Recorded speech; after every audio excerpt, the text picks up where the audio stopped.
आपने टीवी में stay free and whisper के एड्स तो बहुत देखे होंगे, लेकिन क्या आपको पता है कि आखिर ये हैं क्या?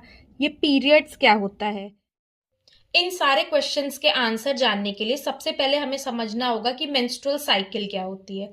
तो मेंस्ट्रुअल साइकिल 28 डेज की साइकिल होती है, जिसमें कि फीमेल बॉडी अपने आप को प्रिपेयर करती है प्रेगनेंसी के लिए।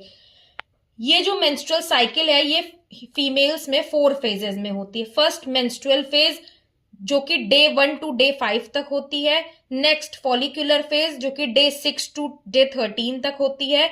नेक्स्ट ओव्यूलेशन, जो कि डे 14 में होती है। And last is luteal phase, जो कि डे 15 to 28 डेज तक की होती है। अब हम एक एक करके सारे फेजेस के बारे में डिस्कस करेंगे। सबसे पहले है मेंस्ट्रुअल फेज।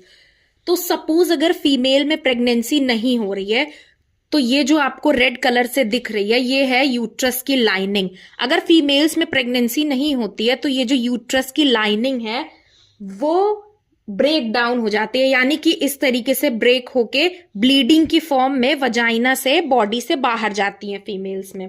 और ये जो मेंस्ट्रुअल फेज होता है, ये जनरली 3 to 5 डेज तक फीमेल्स में होती है। और फीमेल्स में इसी ब्लीडिंग को हम मेंस्ट्रुएशन या पीरियड्स भी कहते हैं। सबसे इंपॉर्टेंट पॉइंट ये है कि अगर कोई फीमेल सपोज प्रेग्नेंट हो जाती है, तो उससे ये पीरियड्स नहीं आते हैं। नेक्स्ट हम फॉलिकुलर फेज की बात करते हैं। तो फॉलिकुलर फेज में ये जो फीमेल्स की जो ओवरी होती हैं, वो एग प्रोड्यूस करने लगती हैं, और जो यूट्रस की लाइनिंग होती है वो दोबारा से थिक होना शुरू हो जाती है। नेक्स्ट है ओव्यूलेशन फेज।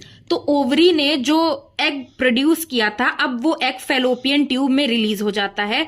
और अब लास्ट है हमारी ल्यूटियल फेज। तो ओव्यूलेशन के बाद यूट्रस जो है वो अपने आप को प्रेगनेंसी के लिए प्रिपेयर करती है। अगर फर्टिलाइजेशन प्रोसेस नहीं होता है, तो ये जो यूट्रस की लाइनिंग थिक हुई थी, ये यूट्रस की लाइनिंग फिर से शेड ऑफ होने लगती है और ब्लीडिंग की फॉर्म में फीमेल्स में वजाइना से बाहर जाती है। That's all for today. अगर आपको इस टॉपिक से रिलेटेड कोई भी डाउट है, या अगर आप कोई नए टॉपिक पे चाहते हैं कि मैं वीडियो बनाऊं, तो आपकी जो भी क्वेरीज हैं आप कमेंट में मुझे बता सकते हो। और अगर आप चाहते हो कि कॉम्पिटिटिव एग्जाम से इस टॉपिक से रिलेटेड जो भी इंपॉर्टेंट क्वेश्चंस आते हैं मैं वो अपलोड करूं, तो ये भी आप कमेंट कर सकते हैं। Thank you.